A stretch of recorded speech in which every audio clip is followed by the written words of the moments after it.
Have you ever just sat on the beach, watching the waves crash into the shore and retreating back out to sea? Have you noticed driftwood or shells being dragged back out, not knowing where they would end up next? Every morning, I sit here, looking out into the ocean, where the gray sky meets the dark water on the horizon. I wait to see one of them wash in with the tide, drifting up onto the hard-packed sand. As soon as I see them, I run from my position, grabbing them and dragging their limp bodies further up the beach, laying them to rest in the soft sand near the brush-filled dunes. That's when I set to work. It's a ritual I've performed since I was a child, being trained by my father, just like his father did for him. I look down at the naked body, always different. Sometimes a man, sometimes a woman, ranging from a younger adult to decrepit and old. Some have been thin, some obese. Once, the drifter was missing a leg, making the ritual difficult to perform in its entirety. I make do though. I lay them on their backs, feet facing land and head to the water, their arms stretched out to their sides in a crucifix position. I know I have to work quickly, before they wake up. I've never had the misfortune of seeing it before, but I've been told the stories of what happens when they wake before the ritual is complete.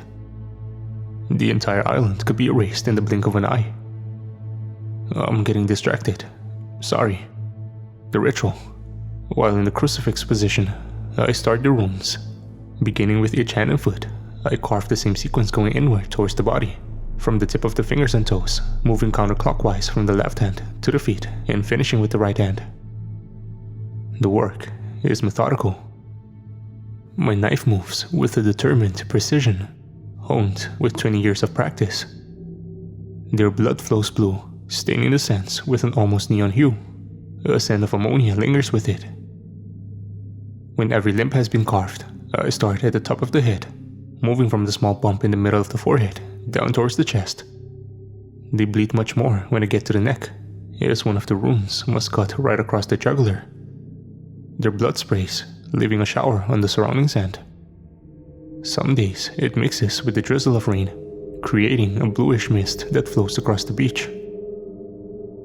Finally, the runes are finished. The ritual is almost complete. I lay my knife down and wipe my hand across the drifter's throat, making sure I have enough blood to finish. I swipe their blood across my own forehead, leaving a horizontal line above my eyes, then drawing a vertical line under each of my eyes. This is my war paint. I alone stand against these terrors, protecting my island community. And by extension, the world. The preparations are done. I pick up the knife once more and walk to meet the crashing waves. The final step. My hand tips under the salt water, opening with my palm up. The waves crash in, and as soon as they begin to be pulled back to the sea, I swipe the knife across, letting my own blood flow freely and mix with the water. This is the final offering, the plea to whatever gods rule over the sea, to end this monstrosity and keep us safe. The salt water stings as I bring my hand back up, the cold air adding to the pain. My feet slide across the sand as I walk back to the drifter, lifting the knife, still dripping with a mix of my blood and salt water. I plunge it into the middle of the drifter's chest, into the diaphragm. The same reaction every time. Their eyes snap open, a final desperate gasp for air. All in vain. I've severed the muscles that allows them to draw breath. They slowly drown, as whatever blood is left in them fills their lungs, screaming curses in a language I don't understand. When the ritual is done, and the last spasms go through their bodies, I grab the can of gasoline and herbs I keep in a small shack on the beach. I douse the body, setting it alight and throwing herbs on top. Like sage for cleansing spirits. The bundle of lavender and catnip smolders, sending wisps of their scent through the air. With this, the drifter is cleansed, and the island safe once more.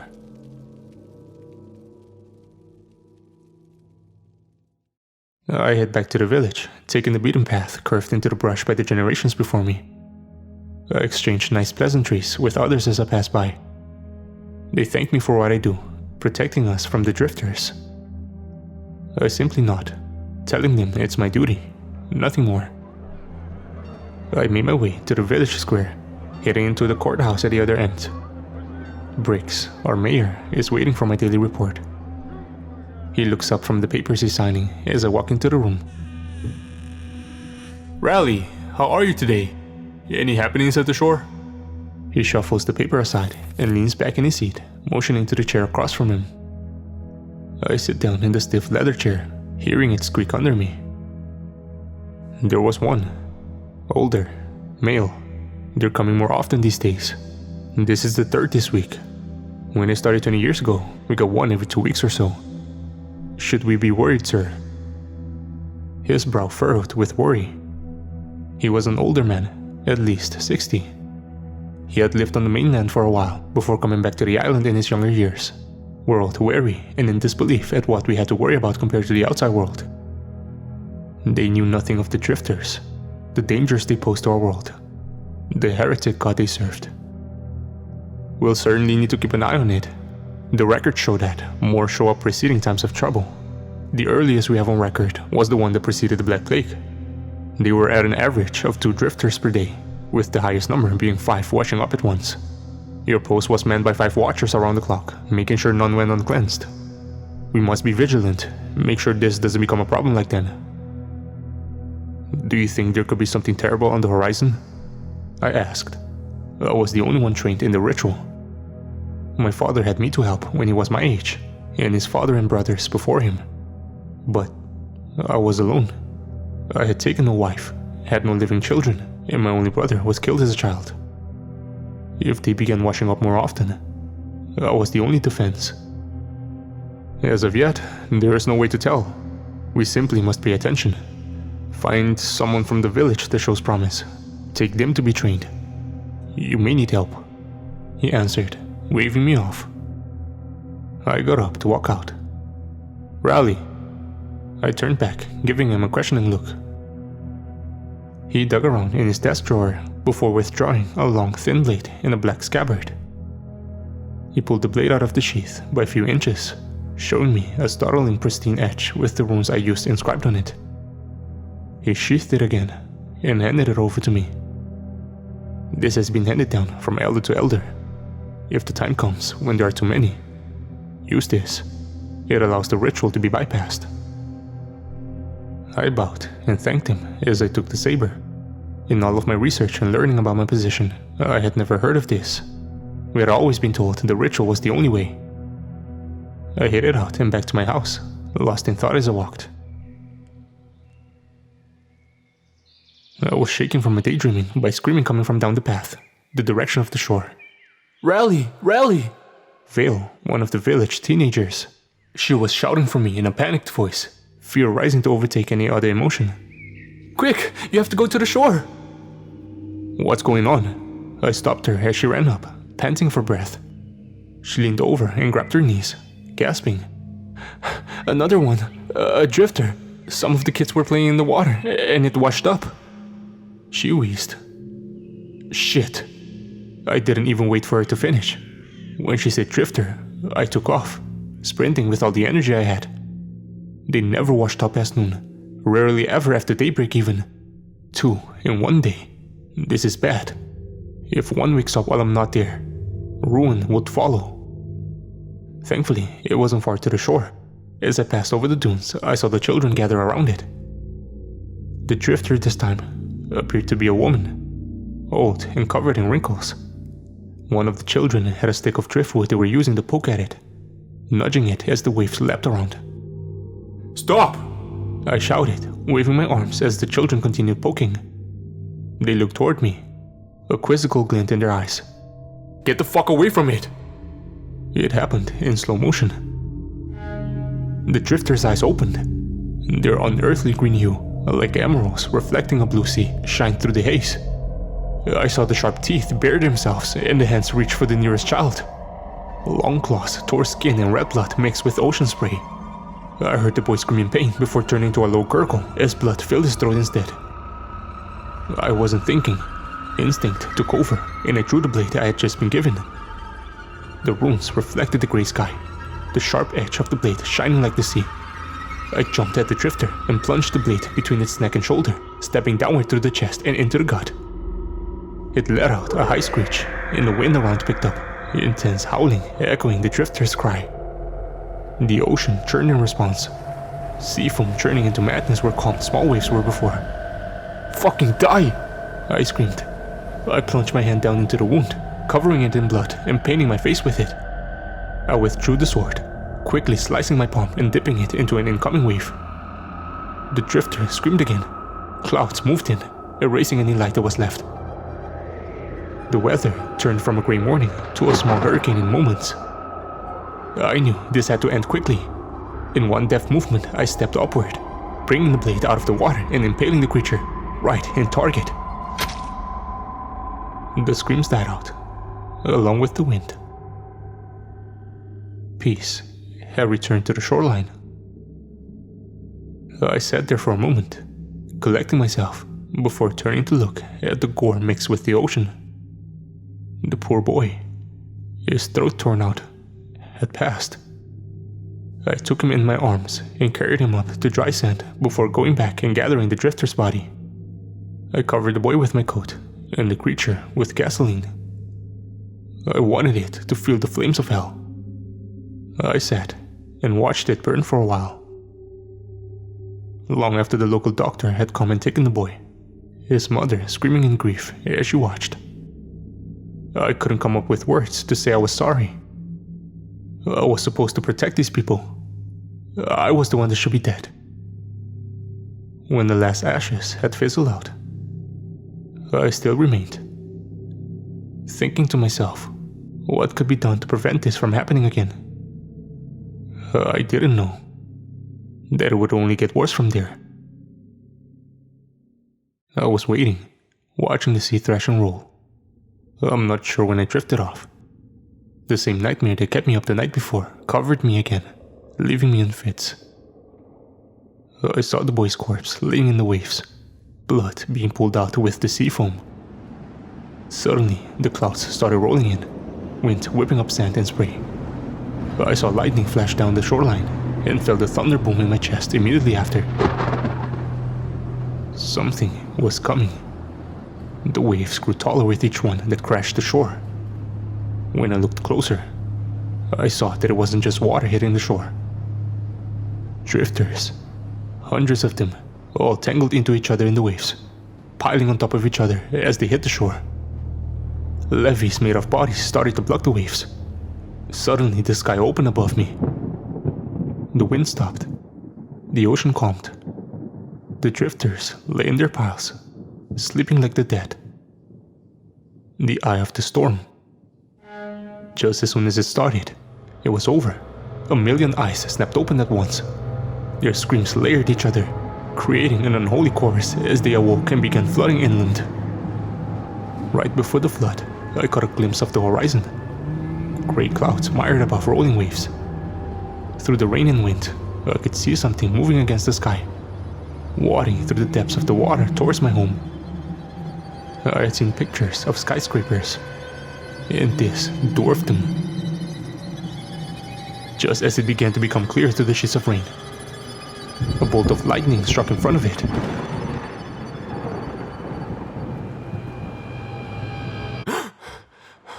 I woke with a start, jumping from the sand and looking in the direction it had been. The flood was gone. The day was grey, but still, just a dream. I shook the sleep from my eyes and resumed my vigil. I spotted one washing in with the waves. Male, middle-aged.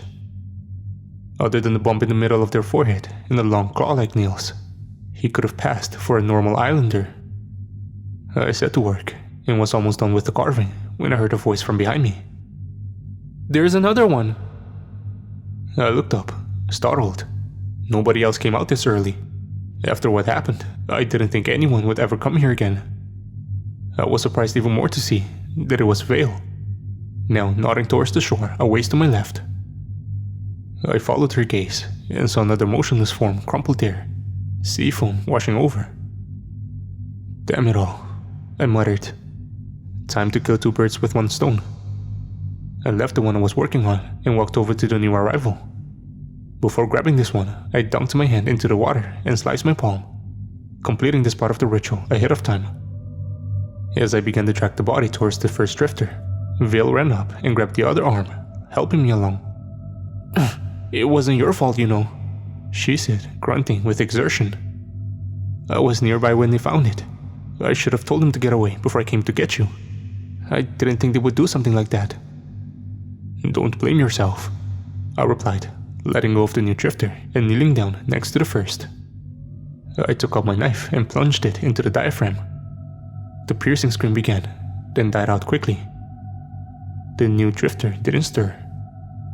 "If they're showing up more often, you're going to need help," she said again, still watching as I doused the first one and struck a match. "Teach me. I can handle it." I didn't answer her, but threw the match down and started carving the new drifter. Small sizzles could be heard as ocean spray and light rain hit the burning body. I could still feel Vale's eyes on me, intently watching my hands work with the knife through skin, carving my legacy into a living canvas.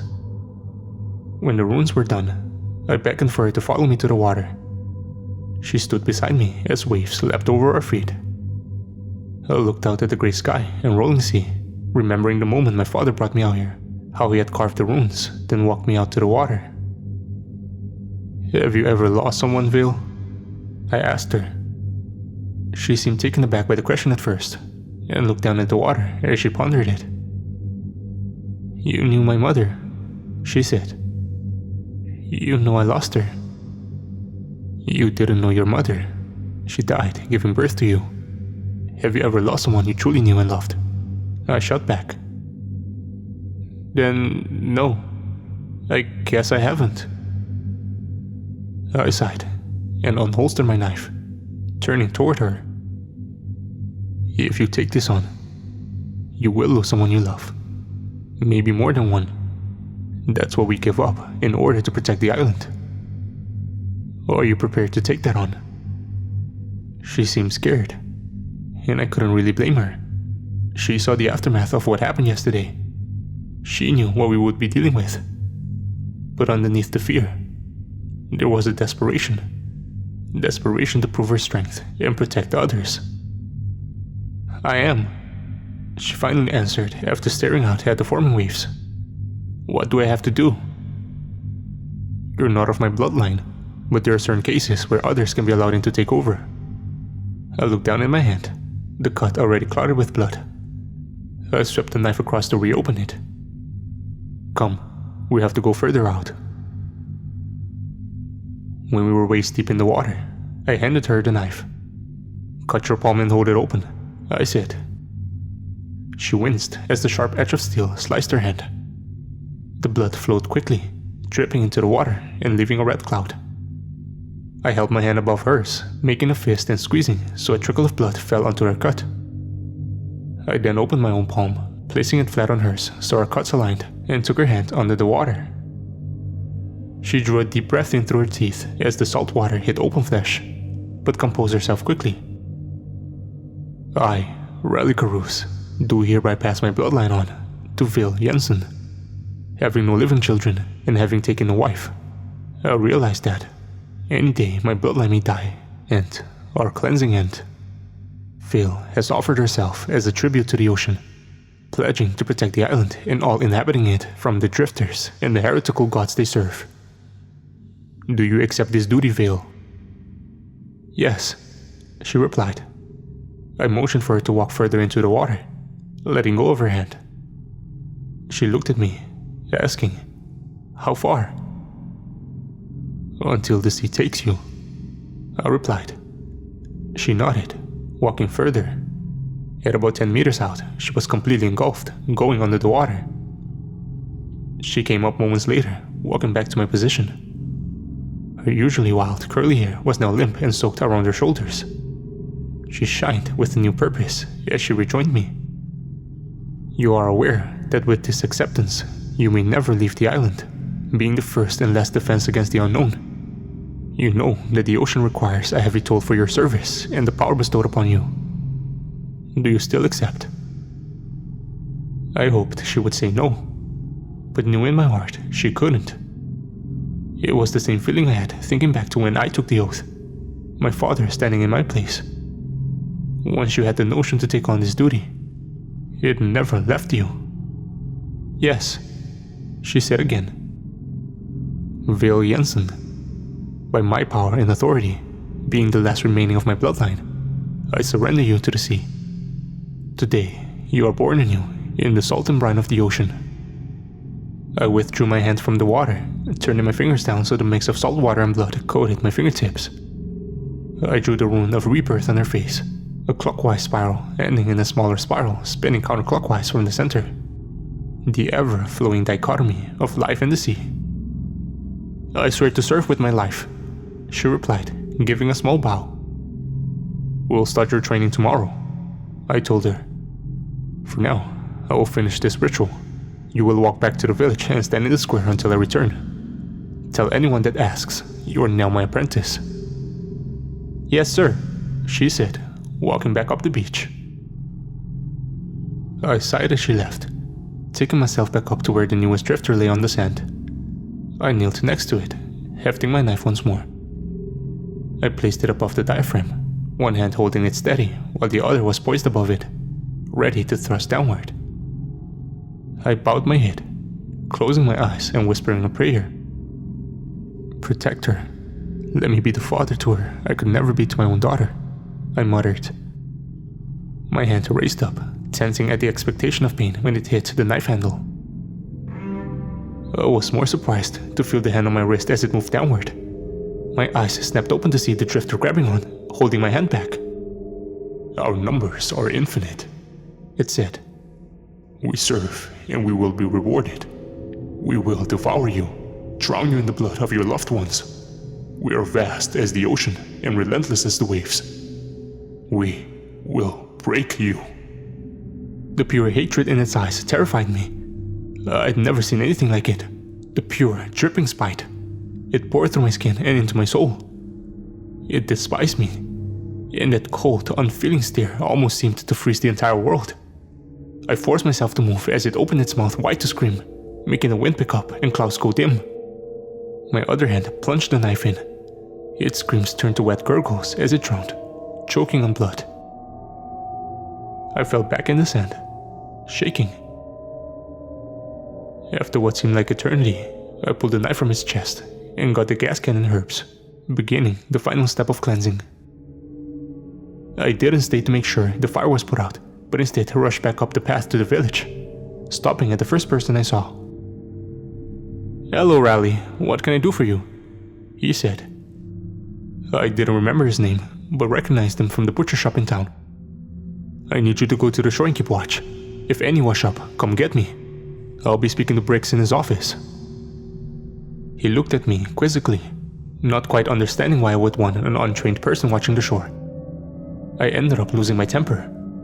Just fucking go! He tore off up the path, leaving a dust cloud behind him. I rushed into the square, grabbing Vale, who was standing in the middle, chatting with some of the village women who were congratulating her. We barged into the office to Briggs' surprise. Raleigh, you didn't tell me you had chosen an apprentice already. I should have had final approval. What the fuck is happening, Briggs? I cut him off before he finished. I shouted, causing both him and Vale to wince in return. One of those damn things grabbed me and fucking spoke. They've never spoken before. His eyes grew wide. I could see Vale bring a hand to her mouth next to me.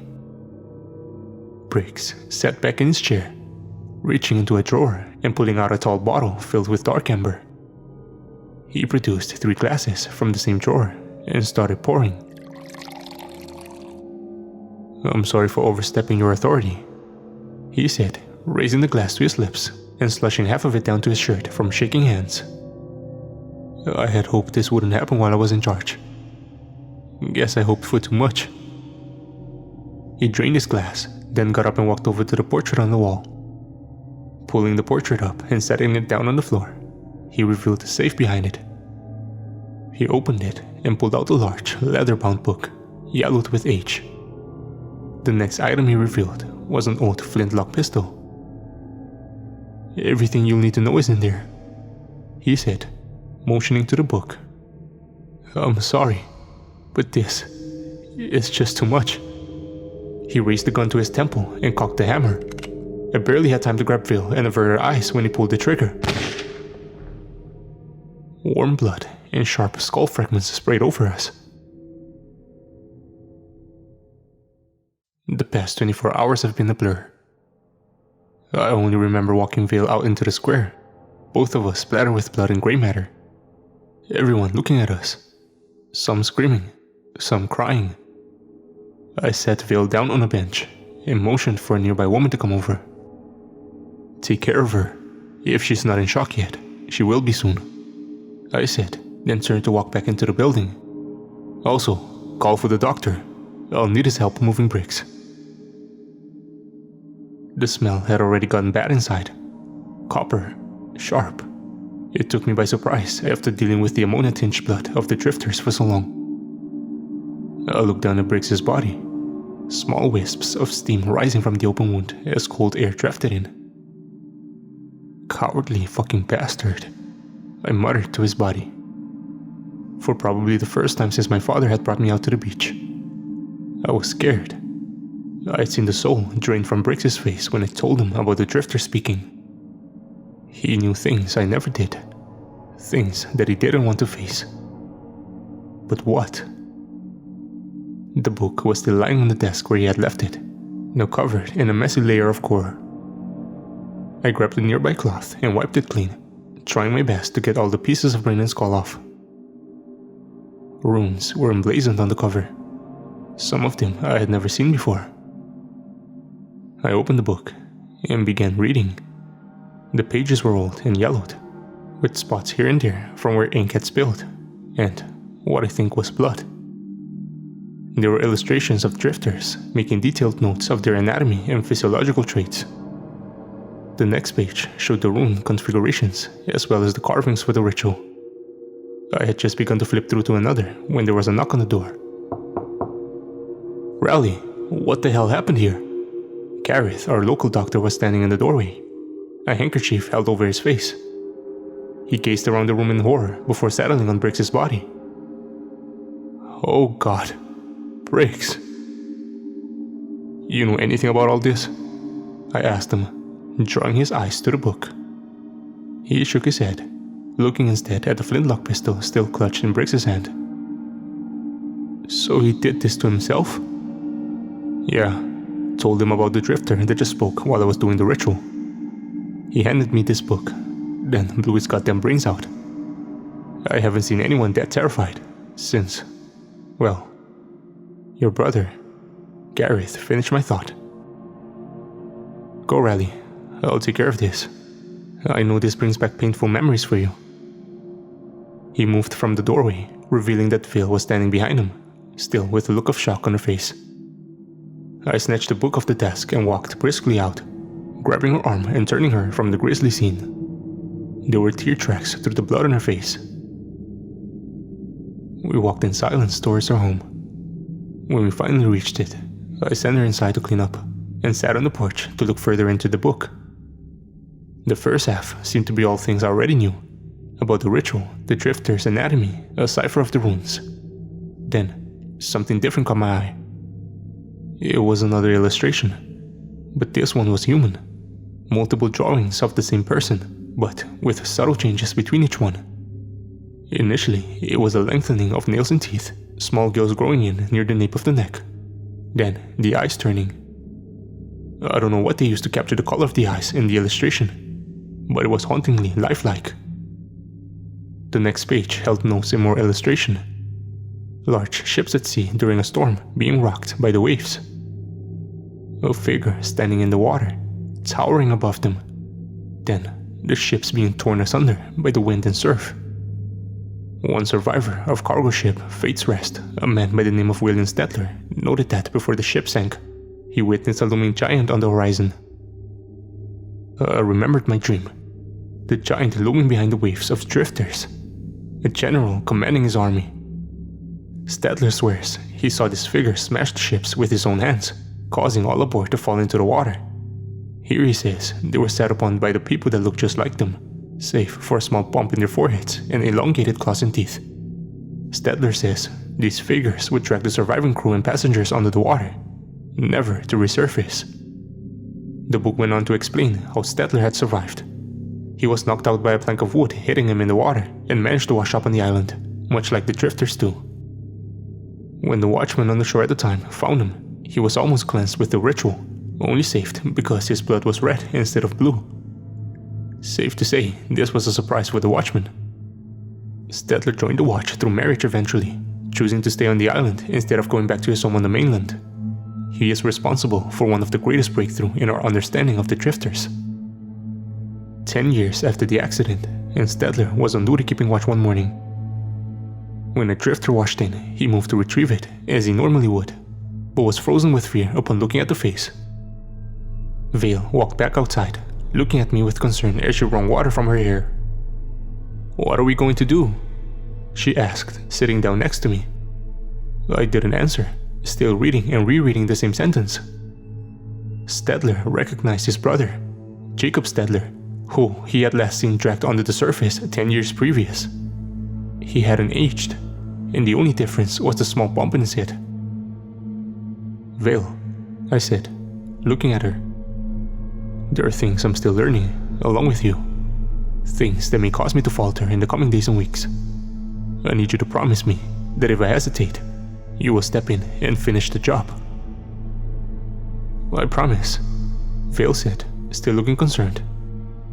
"What's going to happen, Riley?" Just then, someone came running up the path, shouting my name. I recognized the same man I had stationed at the shoreline, out of breath and wild-eyed. Please come quick! It's going into the village!" He stopped in front of the house, panting and shaking. "Calm down.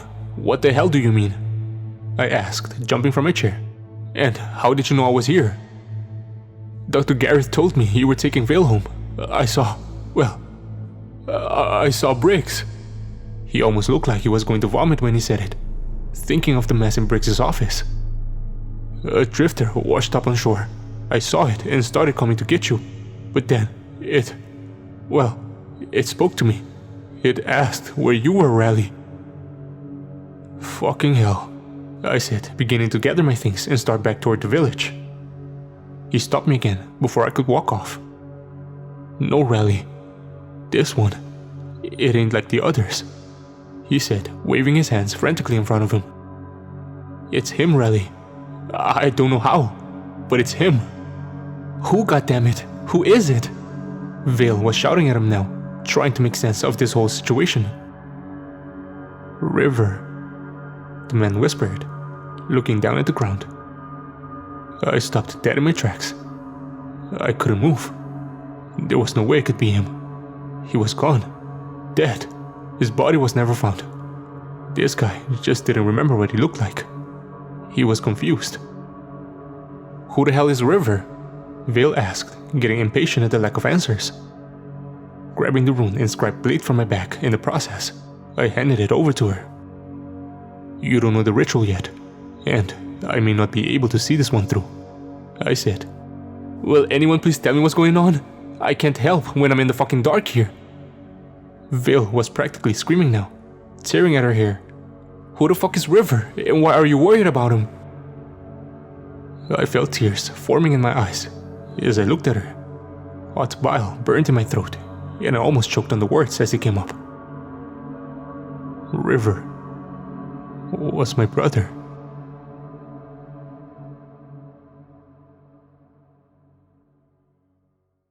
Silence smothered us as we walked back to the village square. I was beyond lost. It hit me when I read the book that something like this could be possible, but I didn't think it would happen this soon. Vale was certainly worried, shooting me looks of concern between looking down at the blade I had given her. Finally, she spoke. "What did you mean that he was your brother? What happened?" I knew that she needed to know. Knew that she was only asking so she could be prepared. I resented it all the same. I had grieved River since the day I lost him, and it was only compounded by losing that days later. Did my dad know about this? Is that why? Why he did what he did? Makes sense you don't remember it. You would have been very young. I finally replied, the words sounding as if they were coming from somewhere far away. River was out with Dad and I one day keeping watch. He was playing in the water while Dad and I were patrolling. He was there 1 second and gone the next. I don't know if it was a riptide or something else. He was just gone. So, you never found his body? Vale whispered. I could feel the chill in her voice. She realized where this was going. That was 12 years ago, Phil. He was 6 years old. We never found him. There was a noticeable shakiness in my voice as I started to say what I feared. Dad blamed himself. Or maybe he knew the truth. Either way, he killed himself that night, walked right out to the beach, stood in the waves, and slashed his own throat. Dear God, Vale let out a small gasp. I found him the next morning. Tide was going out when he did it, so he didn't wash away. He was just laying there in a tide pool of his own blood. My voice cracked, remembering that day. I could still feel the cold rain stinging as it hit my skin, the wind scraping my face, sitting in the pool of his blood, hoping he would wake up. I just sat there until I saw a drifter wash up. Then I had a duty, something I was the only one fit for. Only I could do until now. The village square was in sight now. I could see a crowd of people gather around, all holding onto each other and staring at something in the middle. I stopped in the path, causing Vale to almost run into me. She hefted the blade in its sheath and looked at me expectantly as I turned to her. Remember what I told you? Step in if you falter. She nodded to me as she said it. If she was scared, she wasn't going to show it. Her gray eyes like the steel of the blade. She was well suited for this. If I make any sign of weakness, of not being able to do this, kill it, I said, reaffirming. I can't promise emotion won't get the better of me if I move to stop you. Cut me down. Rally. She looked shocked at this, but the resolve returned moments later. Okay. We walked the remaining 100 yards or so into the square, the crowd parting as we came. I could see what they had been staring at. A boy, no older than the day he had disappeared, standing in the middle of the square. He had the signature bump of the drifters and pointed fingernails and teeth. Nothing had changed. He still had the short, cropped haircut that Dad had given him just days before he disappeared. And I could see the small slits in his neck where gills had taken shape. He gave me a sharp smile as I approached. You grew up, he said. His voice was more guttural than I remembered. The innocence of a child's voice was gone, replaced by menace and bloodlust. I've missed you, big brother. River, I replied simply. I could feel hot tears stinging my eyes. I knew he was dangerous. He could rip me into pieces in seconds if I let my guard down. It didn't change the fact that he was my brother once. He still looked like the 6-year-old boy that disappeared in the waves. You don't seem as happy as I thought you would. I was hoping for more of a reunion. He replied. He looked around at the crowd that was still looking on, staring at him in horror. What? I feel like you're all scared of me. What happened to you, River? I managed to choke out. I was showing weakness. No doubt he would try to take advantage of this. The ocean takes us all eventually, he replied. Some of us earlier than others. You and Dad didn't keep your eyes on me. And now, here I am. I've come back for you though. I wanted to show you all the wonderful things I've learned. All the amazing sights and feelings. They've taught me a lot in these few years I've been gone. Who? I asked. The others like me, of course. There are quite a few of us, as I'm sure you've noticed in the past few days.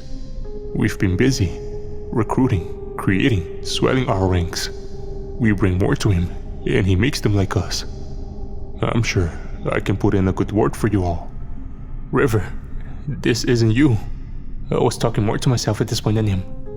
I didn't want to believe this was what my brother had become. Didn't want to believe he could be this monster. You wouldn't know who I am, he roared, causing dark clouds to roll in and the wind to rise. I looked around, motioning everyone to stand back. I noticed then that Phil was no longer beside me. Please, brother, let's not do this.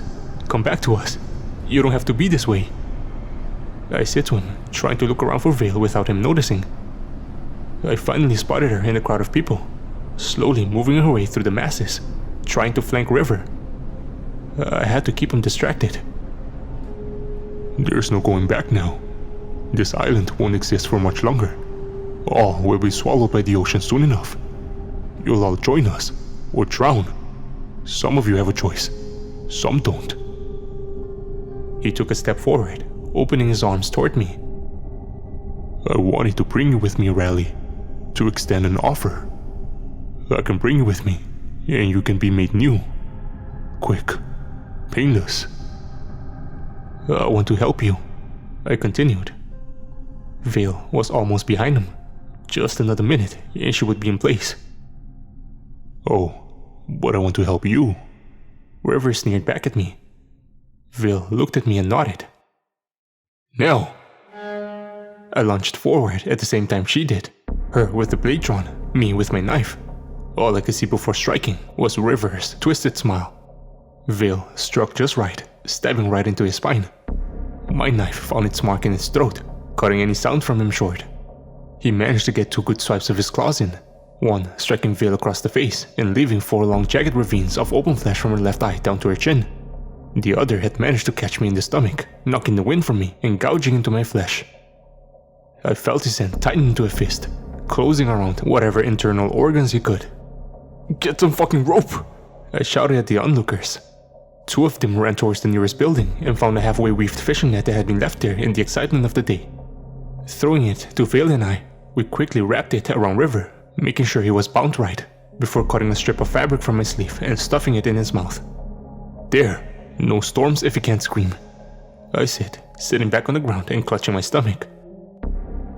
I looked down to assess the damage, and could see heavy bleeding, as well as some of my insides where they shouldn't be. Gareth, where's Gareth? Fuck! Vale ran to my side, taking off her coat and applying pressure to my stomach.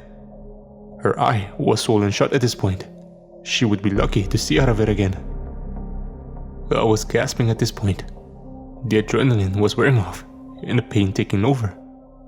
The last thing I saw before passing out was Vale, tears mixing with the blood on her face, and River smiling at me on the ground.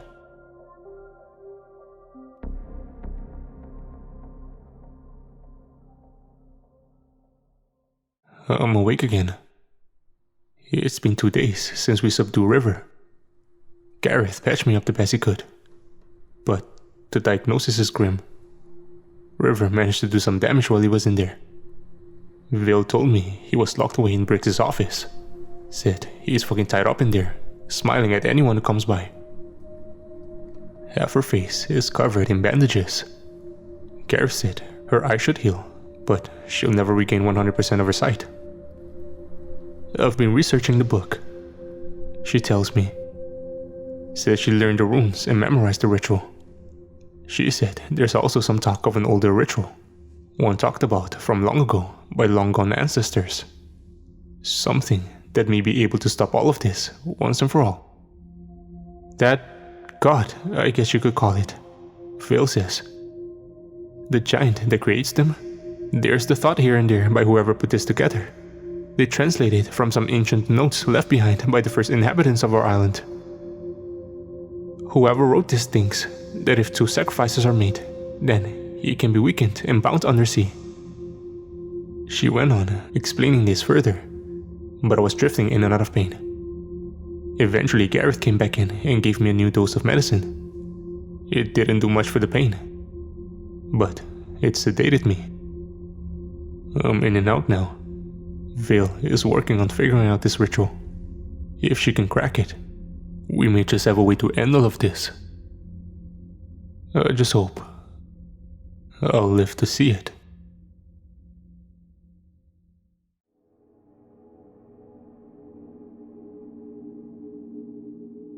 Hell came to our island. Death came to our island. It was beginning to get dark outside. I was still recovering, hoping for the medicine that Gareth had given me to kick in soon, so I didn't have to feel this throbbing pain nearly as much. I flipped through the book as I waited, the lamp inside causing the pages to almost glow yellow. There were notes scribbled in the margins wherever they would fit, all in different handwritings. I had to wonder if these were written by cleansers before me. How old was this book? What happened to all of these people? If they had these notes and theories about the end, but still couldn't bring it about, was there something we weren't seeing in all of this? I flipped the page again and noticed there were no notes scribbled for the first time in at least 100 pages. Instead, there was just one stanza of a poem, like a prophecy laid out before me, written in beautiful script. When waves ride high and oceans flood, rain and wind howl, filled with blood, into the sea, brothers of red and blue, ending water's wrath, beginning days anew. Holy shit, I said under my breath. This was it. This was the answer. This was how to stop everything. Rally, Rally, wake up! He stirred from the bed against the opposite wall, still in a drug stupor. Gareth had said his conditioning wasn't promising. When the river plunged his hand in, he had severed quite a few of his intestines, causing massive internal bleeding. Gareth did as much as he could, but he wasn't outfitted for major surgery on this level. Raleigh turned to me, eyes barely open. "Josephine," he mumbled, looking at me in surprise. "Are you here to take me away? You've grown so much." "No, Raleigh, it's me, Vale," I said. Gareth had told me he may hallucinate due to the medicine. "I found it, Raleigh." "I'm not ready, Josephine," he muttered back. Tears stung my eyes, seeing this man broken. He had protected our island for so long, brought me under his wing without a question. I cried a little more as tears tracked their way across my still open wounds. There came a soft knock at the door as Gareth walked in, holding another vial of medicine and an armful of clean bandages. He looked at me as Riley muttered for Josephine once more. Poor man, he hasn't spoken about her in years. Gareth said, "Who was Josephine?" I asked him. He let out a sigh and sat next to the bed, beginning to dress Riley's wounds again. "The only person he ever loved," Gareth replied. Josephine was his daughter. "Where is she now?" "Whatever heaven you believe. She only lived for an hour after birth, passed away not long after her mother," he answered. "Think that's why he took to you so well. You reminded him of what he lost." I couldn't hold it back any longer. Tears began to flow freely, stinging my wound even worse than before. I had no family. My mother died during childbirth.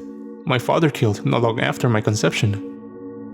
The village raised me, and Raleigh had always been there, offering advice or helping where he could. Now, here he was, dying just a few feet away. Gareth finished wrapping the new bandages and stood up, handing me the vial. "Give this to him when he wakes up. It'll help with the pain." He patted me on the shoulder as he began to walk out the door. Raleigh stirred. "Gareth," he muttered. "Gareth, I need to go." He turned back around, looking to Raleigh. "Rest, old friend. We'll be safe until you're ready," he said. As he opened the door to step outside, a scream pierced the air. Rising wind followed it within seconds. "Help! Help! Help me, please!" came a voice from somewhere outside. It began to scream again, but was cut off in a moment. Drag them to the waves, Came another voice, this one guttural, like the sound of rocks scraping against the ocean floor. Bring them to Panthalacin, so he may shape them in his image. Fucking hell, Gareth said, stepping back inside and slamming the door. There's a horde of them out there. More screams cut through the air, causing the wind to strengthen once more. I could hear rain beginning to pound on the roof of the small hut. The walls creaked as they were moved. Raleigh stirred yet again, suddenly more alert. What's happening? Where's the blade? He began to sit up, then screamed out in pain, falling back on the bed. Gareth, I have to get out there. Afraid I can't do that, brother, Gareth told him, pacing the room in thought. They've never come this far inland, other than river, of course. I don't like this. They'll find us soon enough.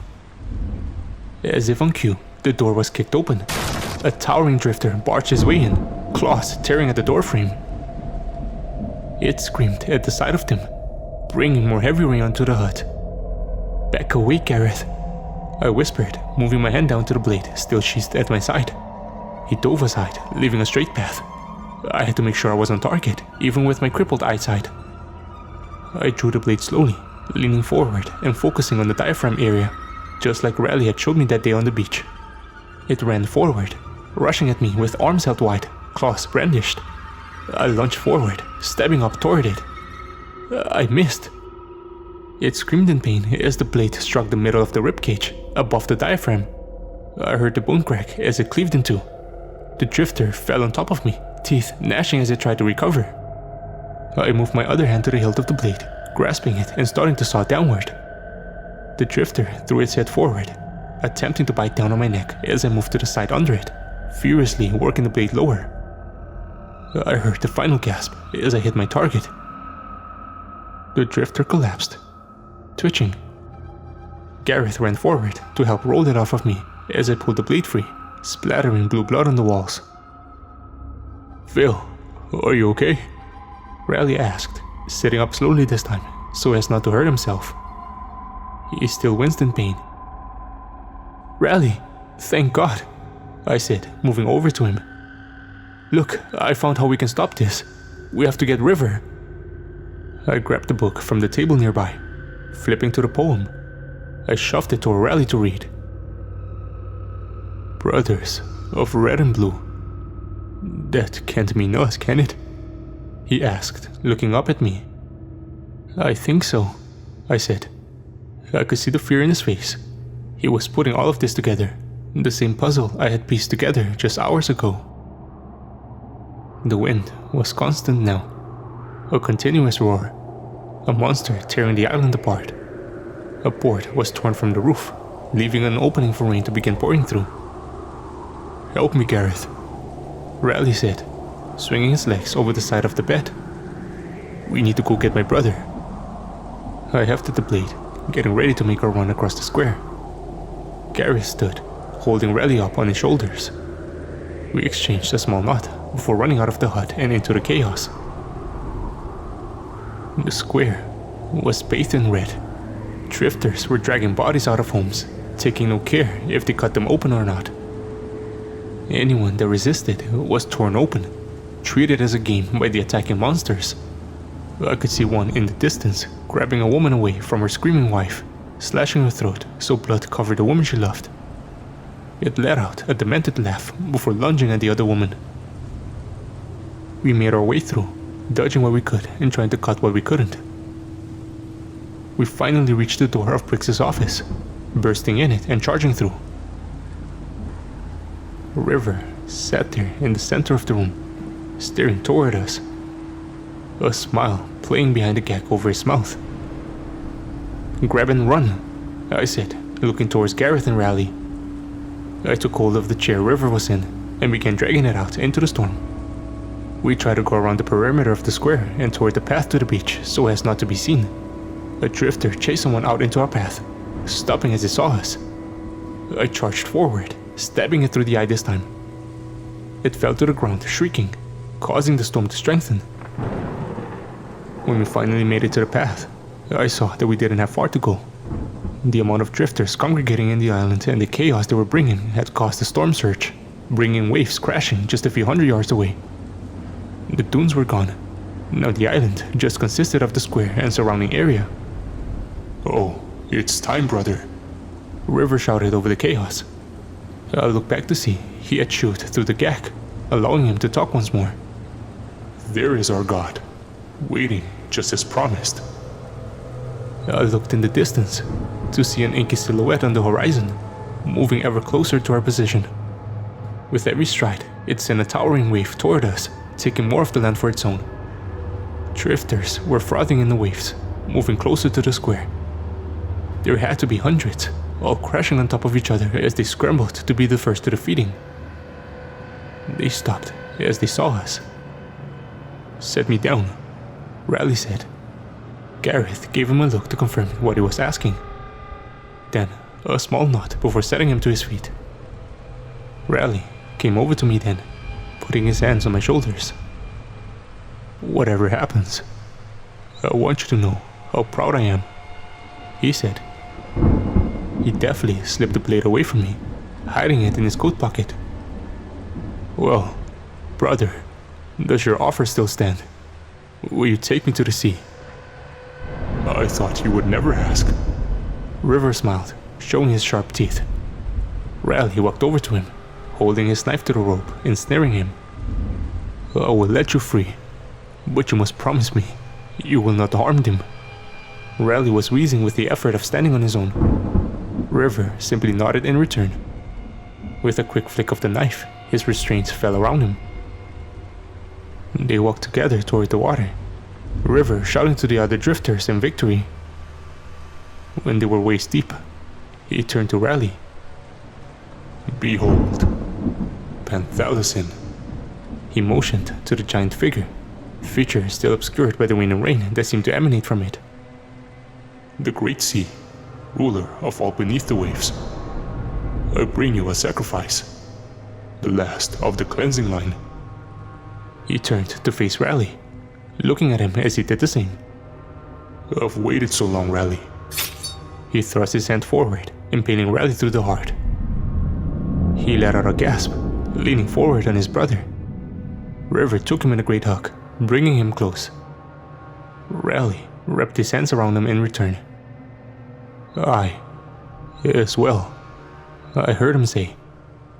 He flipped the blade from his pocket and held it to River's back, hugging him tight with one hand before thrusting towards himself. River let out a noise of surprise as he and Riley were joined by the blade. The drifters standing around began to scream and writhe, causing the wind to rise with them. Suddenly,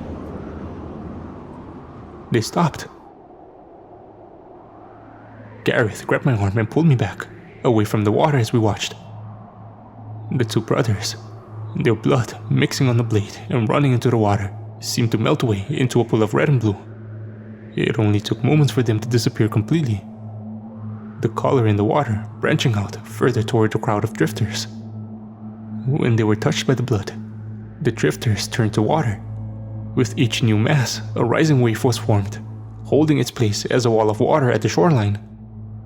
I could almost make out the two brothers in the middle of it, still locked in their death embrace, translucent in their new state of being. When all the drifters had been reached, it was a towering tsunami standing at the ready.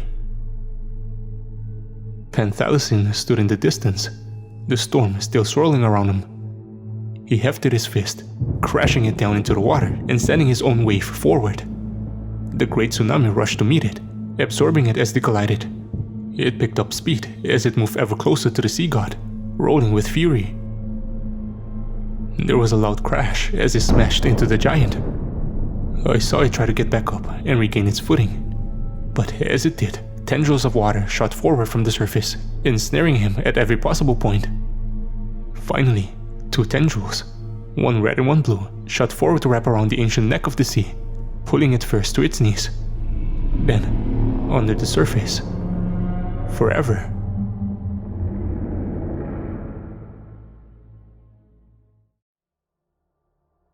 We've started taking count and burying our dead now. The island is destroyed. House is gone completely. It appeared as though we had suffered a direct hit from a hurricane. I was walking along the beach earlier when I spotted something shining in a tide pool. As I ran forward to look, I was able to make out the hilt of the time blade. The blade itself was broken, nothing but jagged splinters after a few inches. But I kept it anyway. It's to remember the father I only had for a short time. The man who gave his life for us as long as he lived. I know, when the waves crash in, it's him telling me that he's still there, keeping the evil at bay in death, as he did in life. Thank you. Rally.